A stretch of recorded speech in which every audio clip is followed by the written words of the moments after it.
your SoCal weather from KFI. It's a mostly gray day ahead. Highs will just be in the mid-60s. This report is brought to you by Azusa Pacific University. Let's look at your drive this time on the 210. Got issues going down for your drivers in the area. We're going to the eastbound side before the 174. Yosh. It crashes the left lane shut down, and that'll be busy for you to come away from Lincoln. Thank Check out your you. westbound side of the 210. So going What the fuck happened here, Yosh? From before Grand, actually, the music goes delayed off from 57 out of D-Mays down to the Glendora area.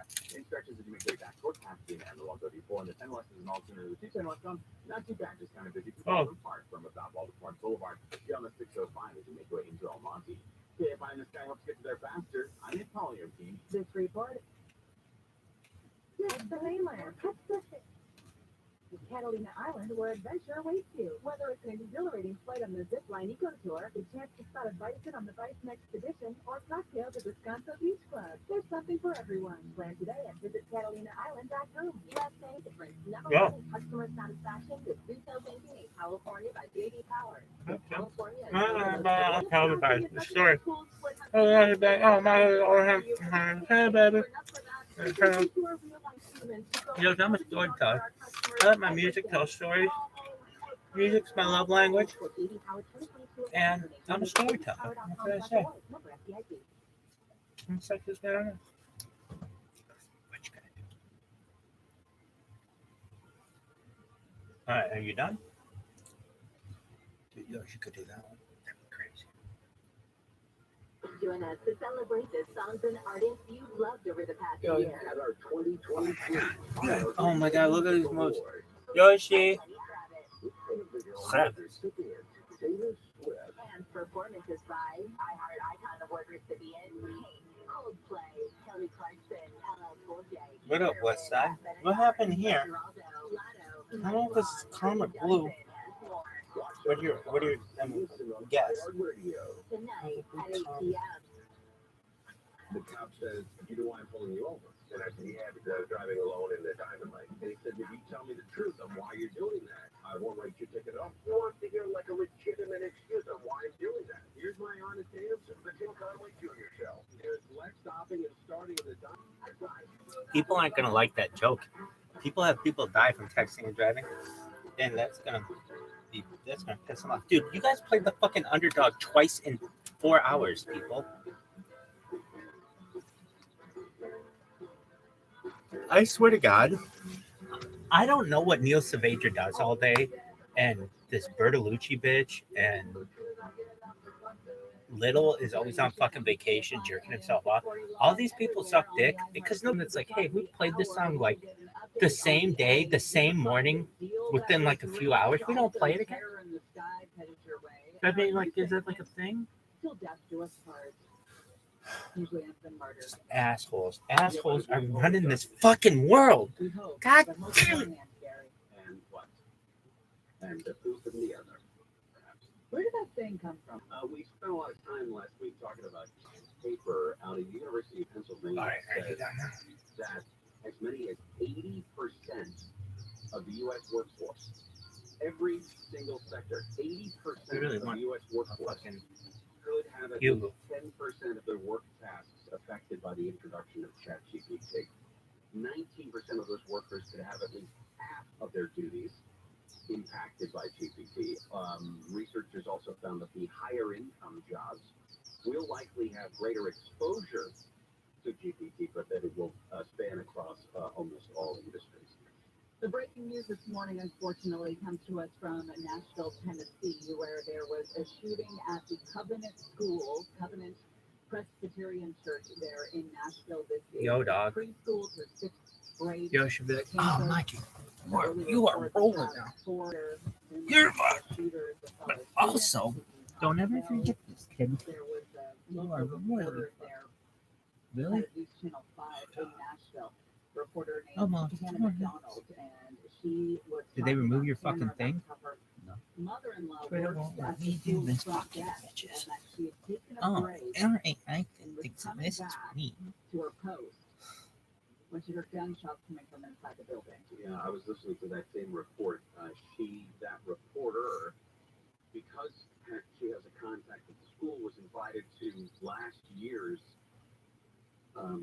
active shooter training drills that were run by a former Nashville Metro Police Department official, and said it was unnerving. What is this? Because of the age of the kids that they're talking about. This kid Go to the in drafts. elementary school, so the oldest there are sixth graders, and that they're They can confirm they have multiple Kid, shut the patients, fuck as up. we That's mentioned. mean.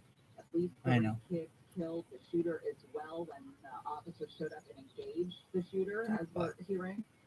But as we pointed out, if you've got 3 children killed, you probably got injuries as well. According to Vanderbilt University, probably the nearest trauma center there, 3 children were shot. They were transported to the Children's Hospital at Vanderbilt, but we haven't seen anything about the injuries, if they're being treated at the scene, if they are going to other hospitals or what. I remember seeing the images out of Columbine and how alarming those were to see teenagers. Those about the same age as I was back then. Just seeing teenagers walking out of that school or being led I'm out just of gonna that tell school. this motherfucker It's you're even bad at your job. eerier seeing in elementary school. Like I'm watching the footage right now of these tiny kids, these tiny humans, leaving the campus in a single file line, and it's gut wrenching. They have set up a place where you can meet your kids, those that are being taken out of the school. There's a couple of pictures, in fact. Associated Press has a picture. It's a far away picture. It's not very good quality, but it is. There's a line of law enforcement vehicles with their red and blue lights flashing, and one officer leading. It looks like maybe a dozen kids, all of them hand in hand, staying together across the street, away from the school, followed by teachers. I mean, these are the images that are just unbelievable. Again, we don't know anything about a suspect at this point.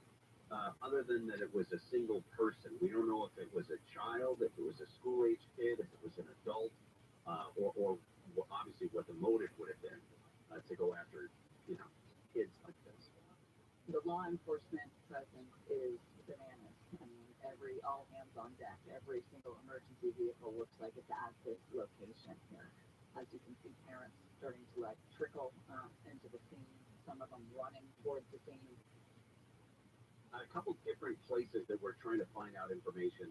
Obviously, Nashville's a big enough city; it's got plenty of television stations and stuff, but they're not getting a whole lot of information out. We also haven't heard anything about an update in terms of the potential for law enforcement and maybe even school officials to come out and explain what they know is going on. But this school itself, again, Covenant School, is in Nashville. It's sort of southwest of the downtown area, and it's sort of in the Stewart Glen neighborhood, Burton Valley area of Nashville there, and it's not far off of a couple of the main roads there, so it would be easy to get into and out of if there was any plan for this person to get out of there. That obviously didn't take place. Go ahead. I'm sorry. No, good. I was just going to say, think about Google Bard is the chicken head of. Again, it's preschool or 6th grade. Assuming the shooter is a student, talking about 4 years old to 11 years old, and the police department showing up, engaging that shooter, killing that kid. Like, if you're one of those officers, how do you?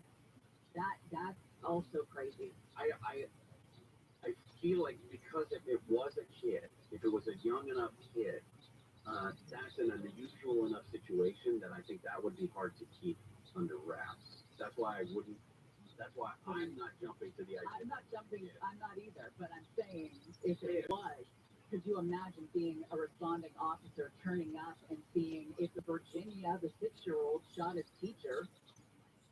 Yeah. Turning up to a scene like that, seeing dead kids and an armed, that's just, and I know it's not fantasy. I know that this is where we're living right now, unfortunately. This happens. Kids arm themselves and create carnage. It's just cool. You're still dealing with kids that look like kids. Some of these don't look like, full-grown adults. They have been already seen parents and onlookers that have gathered in this parking lot of Covenant School outside of Nashville. The suspect in this shooting, again, was engaged by police, and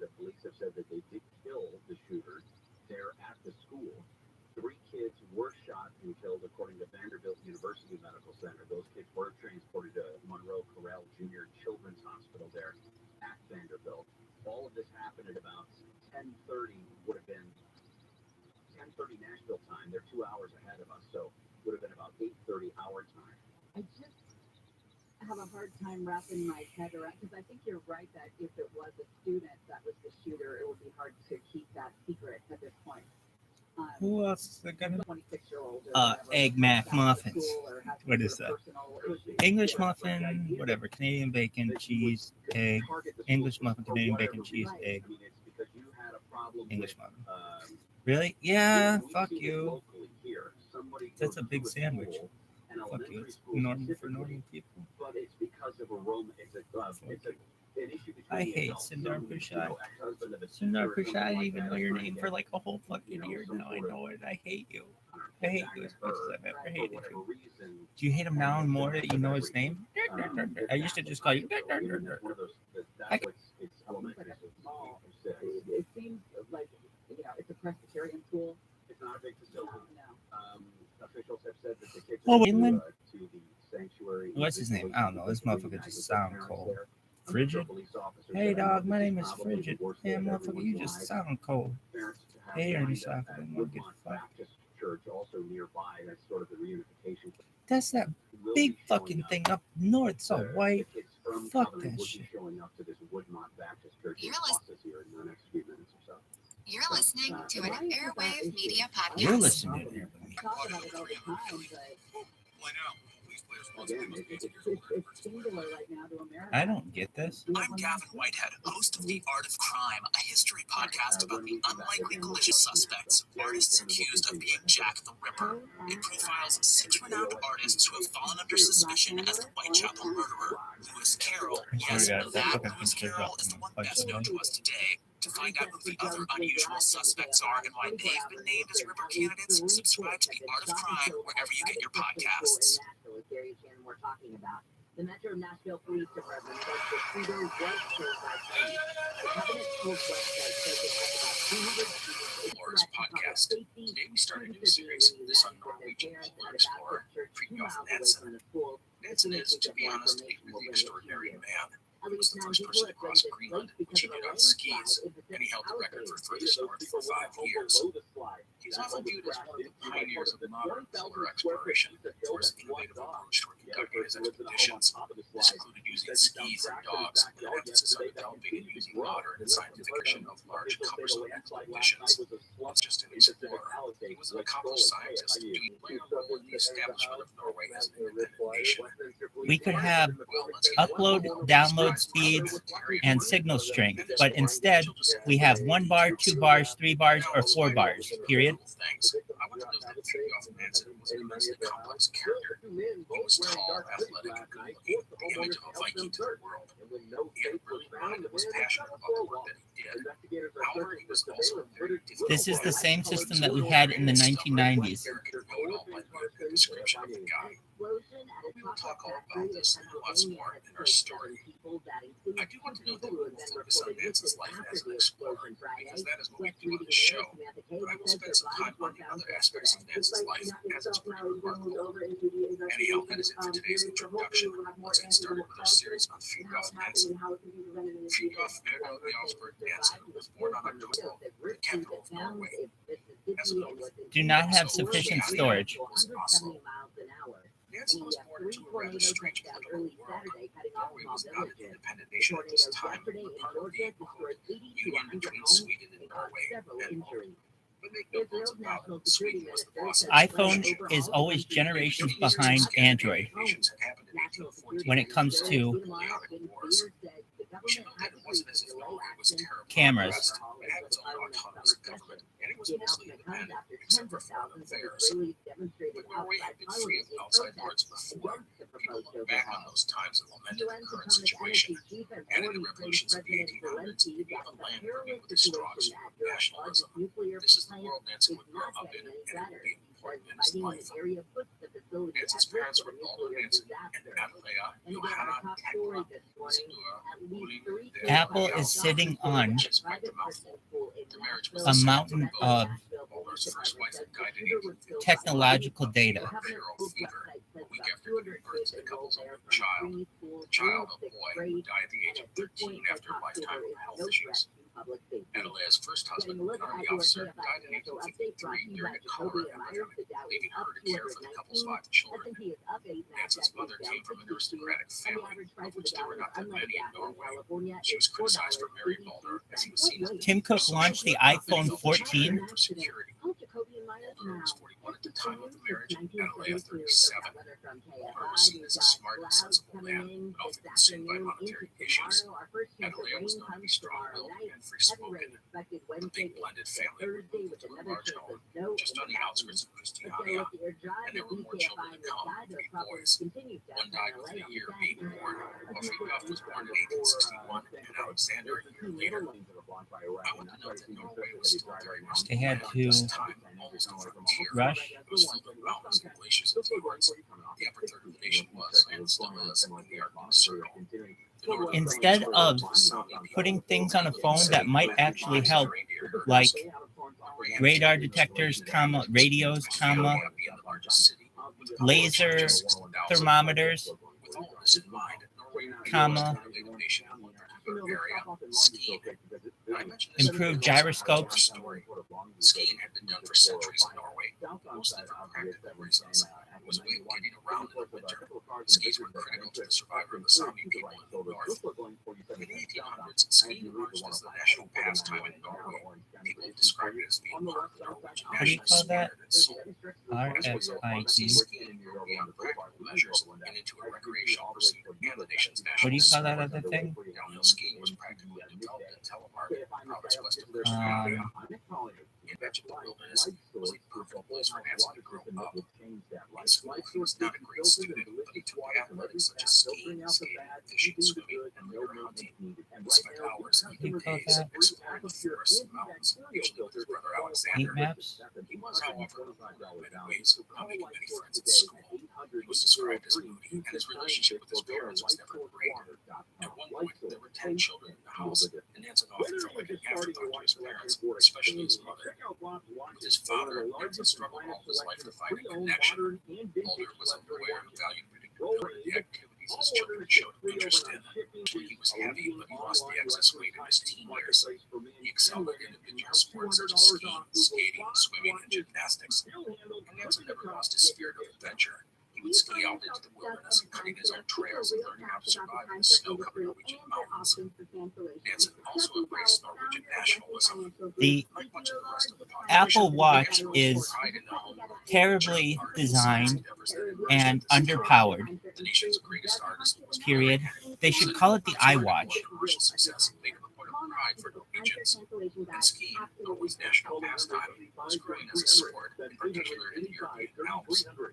In 1877, Nansen's mother would die suddenly, with most of the children now moved away. You should be able to FaceTime using your iWatch. Flat in the city. Over the next few years, Nansen would continue to improve as a skier and skater. At 18, he broke the world 1-mile skating record, and the next year won the National Cross Country Skiing Championship. He did a hiking It tour should of be the behind waterproof. the mountain range, the highest in the nation, and joined the Christiania Ski Club. A year later, he was off to the Royal Frederick University in Christiania. Nansen would consider engineering and forestry, but settled on zoology, specializing in lower marine creatures. He would do well at school, but the confines of academia were not his strong suit. And then, in December of 1881, the zoology department announced that they were looking for someone to visit the garden and collect specimens of marine life. Nansen would jump at the idea and get the job, mainly because he was the only one to apply. The idea of spending half a year in the Arctic outback appealed to most people.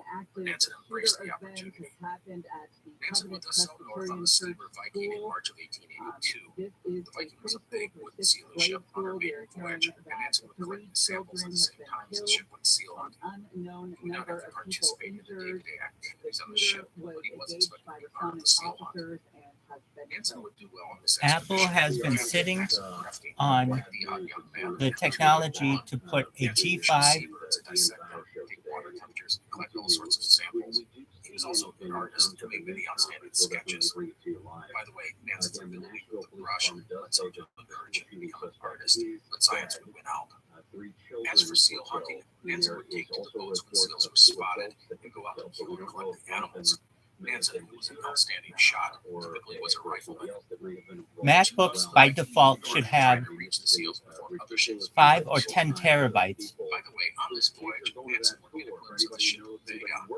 The Vega was famed for being the first ship to complete the Northeast Passage back in the late 1870s. This meant traveling through the icy Arctic waters from Norway to the Bering Sea, which is between Alaska and Russia. The ship had gone on to circumnavigate Europe and Asia. The leader of the expedition, Baron Adolf Erik Nordkjær, was of Finnish and Swedish descent and was a hero to all Scandinavians. The Vega was now back to being They a sealer, are always underpowered. The sighting of the famed vessel roused some emotions in young Nansen, and he began to dream of going on his own voyage of exploration. The search for seals would take the Viking between Spitsbergen and Greenland. Along the way, Nansen continued to collect marine life specimens. In the process, he hunted and killed polar bears and sharks. The Viking would, for a short time, be caught up in the ice off Greenland, where Nansen asked to go ashore. The captain, however, refused. The ice Processor. and if Nansen was ashore when a passage out of the ice opened up, the captain didn't want to leave him stranded. That would mean his death. In fact, no European had reached the east coast of Greenland in hundreds of years due to this ice barrier. Nansen would have to file away the experience, but it was clear he caught the exploration bug. Of his journey, Nansen would say that it was, quote, the first fatal step that led me astray from the quiet life of science, end quote. Nansen would return to Norway, his job complete. However, he would not return to school, and that's because he was offered a position at a museum in Bergen on Norway's western coast as curator of the zoological department. Nansen, only 21 years old, would take the job, which was good for him. The rigid structure of school was not in his best interest, and at the Bergen's museum, he would not just study, but he would get to do stuff alongside people he admired and respected. On the staff was Gerhard Omar Hansen, who discovered the leprosy bacillus, and there was the museum's distinguished director, Daniel Danielson, an eccentric doctor who made the institution one of the world's leaders in the study of living creatures. The people at the museum were doing the sorts of things that Nansen wanted to do. They were on the edge of scientific research in the fields. It was a great spot for an ambitious and wickedly smart young man. Also, Bergen's location on the ocean gave it access to a wide range of marine life, which was important to Nansen. Now, a few things about Nansen at this point in his life. One, as I noted, he was ambitious. He saw himself as the smartest guy in the room, and thus he went about promoting himself in everything he did. To this end, he wrote an article for the Danish Geographical Journal. What the fuck, Elon Musk? He would also write a series of articles for a sporting journal. These were small steps, but it did show that Nansen recognized the importance of being published. Two, at his new job, he focused on studying the nervous systems of marine invertebrates. But let's be clear, his ultimate goal was to understand the human nervous system. There was little understanding of either at this time, but Nansen correctly believed that if you could understand the nervous system of a simpler creature, such as a marine invertebrate, you could better understand the nervous system of humans. Three, Nansen, as I said, was a unique guy. He was clean-shaven, beard with a normal Scandinavia, and he shunned wearing heavy clothing in the office or on a white jacket, even in winter. Women were attracted to him. In fact, many of his lifelong friends would be women. He struggled all of his life to find a connection with other men, just like with his own father. Most people attribute this to Nansen's personality. He could be moody, the life of the party one moment, brooding and prickly the next. And people, especially men, saw him as overbearing and arrogant. The word I've often seen attributed to him is overwhelming. I think some of this was because it was men who Nansen would have to compete and debate against all of his life. There just weren't many women in the fields of science and exploration and diplomacy. And so it would be men who would clash with when ideas were put on the table. To be clear, Nansen was never the kind of guy to back down. If he believes he was right, he would fight for it to the bitter end. Nansen probably saw himself as the hero in an innocent way. He and only he knew the true the right path, and he had to fight against the ignorance and pettiness of those who did not share his vision. People will often comment on how inflexible Nansen could be, and how strident he was when he felt others were wrong. It's not hard to see why people found him unbearable to be around for anything but a short time. Anyhow, Nansen did well in his early years in Bergen. He found a place at the museum and began to develop his own theories and ideas and plans for the future. Also, he skied wherever he could, which leads us to a fun item. Bergen is on the west coast of Norway, while his hometown, Christiania, is on the southern coast along the big channel that leads into the Baltic Sea. It's about 180 miles or 290 kilometers away as the crow flies. There there's a mountain range between the two cities. At this time, there was We no are train available awaiting to a cross the press mountains. conference, So as the you winter can Nancy was imagine. ski I from don't Barrett think it's to going to Gania be in imminent order to just go home. because He there's would sometimes going use to the be a postal lot roads, but he of was just as likely to head into logistical the things that wilderness need to go towards the on in trail on terms his of own. getting these It kids seems to their crazy that parents someone would do such a and thing. taking Go up care into of the the mountains during injured. the middle of And winter by early himself on with with no these trail. stories, But that was you just Nancy. don't know. You're just He trying would to go get people cross country help down as much as steep slopes, possible. over You mountains, may not have a whatever it lot of took. answers as One time quickly he as spent you 2 want days in the them. mountains There were alone, except for reports his from dog. local He hospitals had no there tent, no that there sleeping were a bag, number no of food. He ambulances slept between a boulder and a showing rocky up. outcropping at So night, but he made it we to where will he bring wanted you all to the go. details as we get He would them. even write a series of articles in the newspaper detailing his backcountry excursions. I think the skiing Oklahoma story embodies Nancy's personality. He was bold and At least cocky 3 and kids supremely and 2 confident, adults have and been he served shot his and salty killed at journey a as private being just as Christian school important as in the Nashville. destination. Police believe the And I want to shooter point is out that it's dead amazing that he because not the only had Metro the guts to Nashville do this, Police but the Department ability to reported get it done. that the shooting But took there's place another at thing about Covenant these School, stories which that is is very very said important. has about It 200 proved to Nancy students that skis enrolled could from be used in preschool just through about any 6th type of grade. snow and But terrain. police keep And I want you saying to there hold on is to no that thought current as threat we will to talk public about it safety. later. We are awaiting a Now, news I want to take a conference moment to any talk moment about now. an event that will Students are shape being Nancy's reunited future. with their parents at a In Baptist church 1883, about 2 Adolf miles Erik away from Nordenskiöld, the the school. famed Scandinavian Here's explorer I SoCal weather mentioned from earlier, KFI. had Calls for gone a on an partly cloudy expedition to day the ahead. east coast Highs of will be Greenland. in the low The to ship mid had made its 60s. way through the thick This ice report on the is brought coast, to you by and Nordenskiöld would Cleared from Nansen was wind, enthralled by not the deed, too crazy writing, bad, quote, although it "My was backed up wanderlust was from roused north again," on end quote. Rabbi, In his mind, he began to formulate how he would conduct an expedition, such as Here is my complete answer. We will get to that shortly. In 1885, Nansen would spend some time in Christiania, completing his required military service. Also, in that same year, his father would pass away. Nansen had never gotten along well with his father, and his relationship with the rest of his family was not great either. His half-brothers and sisters were older than him, and while he was cordial with them, they were never that close. His brother Alexander was a different story. They were quite close as children, but as they got older, the relationship would be strained at times. Again, Freakoff's overbearing personality was like the nervous system in a tiny living creature. The paper was well received. After that, on sabbatical from the museum, he traveled to the European continent to visit other leading scientists in his field. The idea was to broaden his horizons. I will also put my response The sabbatical was Nansen's in first journey to continental a reply, Europe. He would travel first to Germany and then Italy. but I wanted to make sure you got my answer, Nansen had the chance to study and as experiment it is alongside taking a while for my tweets to upload, in period. the same field of study. Many had access to the latest equipment. After a stint in Italy, Nansen would travel Firstly, to comma, England. the iPhone battery sucks, period. In 2005, my phone would last a week on one charge. The paper, titled "The Structure and Combination of Histological Elements of the Central Nervous System," was groundbreaking in its field, as it presents the modern nervous system as we know it today. Nansen showed the ability to be clear and concise in his report, something not always common in scientific journals at the time, or had even now. The ability to simplify things was always a strength for Nansen. Also, in addition to writing the paper, Nansen had done the illustrations himself. Nansen's views on psychiatrists Corporate culture and other bullshit, and they don't work on their actual technology, period. I am not going to lie to you and say that I understand all of Nansen's scientific work. I may have even gotten wrong some of the stuff I just said, but in the end, I can say that his work was exciting, bold, and innovative, and it made Nansen, who was just 25, one of the most interesting young scientists in Europe. In November of 1887, Nansen would submit the paper for his PhD. So here was Nansen, his views in paper causing a buzz in the scientific world.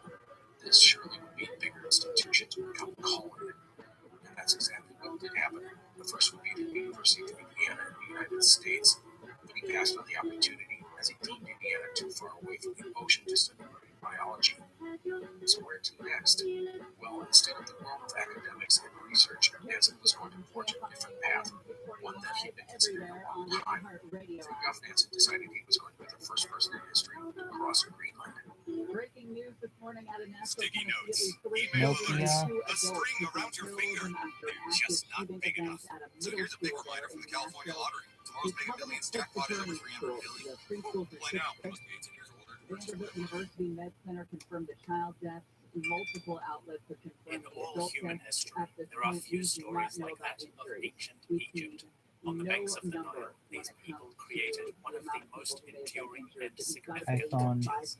Their tale comes to life in a History of Egypt That is the podcast. unfortunate part about this Every is that week, we in a explore the situation like tales this, of there's this so much amazing going on. I mean, culture. you mentioned the From the idea of us legendary having days these of topics. At creation some point with the we gods, will, and obviously all we the will way bring it to to you live when we Cleopatra, get it. The and National Police everything in Department between. has said that they The History of try to Egypt put one podcast together is as written quickly as and possible, produced but by there's so trained much going on Egyptologists. right We now, go much especially deeper if there than your are average still documentary or literally magazine wounded article kids in to that school uncover that they're trying tales to of take life, care of. great endeavors, And then to and the get amazing art 240 of kids, mighty kingdom. couple staff The members, History of Plus- Egypt staff members, podcast is whatever it is, available on from the all Mecca. school podcasting over to platforms, apps, the and other websites. church down the street, the Come, Baptist church that has visit become sort of the ancient Egypt. unification spot. That's going to Experience take some the time. legendary And then culture. just simply to get the basic information that's being gathered right now. Greenland, the world's biggest island, had an attraction in Nansen and to other 1,000 years earlier. While those settlements would fade into history, some Norwegians felt a sort of kinship to the land. So let's talk about Greenland. Greenland is, as noted, the world's biggest island. From this 2.16 million square kilometers, or 838,000 square miles of mostly ice cap, on average it is 2,000 meters or 6,500 feet thick. Apple fought very hard against Huawei. As the weather was milder and the land was just snow covered, it is where even today most people live. No one had ever crossed Greenland, but it had tried on at least 8 occasions. From entering the U.S. market because they knew that Huawei phones were superior. In the summer of 1886, under the command of American naval officer Robert Peary, striking off from Disco Bay, which is about 800 miles or 11 kilometers to the southern tip of the island. The expedition had penetrated the ice cap about 100 miles or 160 kilometers before retreating. That was only about a quarter of the way across the ice. A big question that looked over any expedition was what lay in the interior of Greenland. People knew that, at least for a while, it was covered in ice. But did that change? Some people thought Greenland's interior would be ice-free, even fertile. And if there was ice, what was it like? Not all ice is created equal. All this made planning any expedition a challenge, as no one knew for sure what to expect. So regarding an expedition to Greenland, Robert Peary intended to return in 1888, much more knowledgeable and wiser regarding open travel. However, he would be kept in Nicaragua by the U.S. government for another year, surveying possible canal routes. This was the door that Nansen needed. His plan was to cross with a small team using skis. He had demonstrated that skis can be used in most kinds of snow and terrain. The days of hundreds of men hauling sledges across the polar landscape were, in Nansen's opinion, long past. Although the English did not get that memo, as we will see when they started exploring Antarctica. Anyhow, in addition to using skis and employing a small skilled team, Nansen proposed making the crossing from the east side of the island and heading toward the western side. Why do this? Well, if a team did traverse the interior and get to the eastern coast of Greenland, the unpredictable ice would make it very hard for those men to coordinate their extraction from the island. I mean, a team could reach the eastern coast of Greenland and find that the ice was blocking the coast for 50 miles out to sea. How would they manage to relieve ship? Yo, this motherfucker just sounds cold. This way, any expedition would arrive on a coast with many settlements.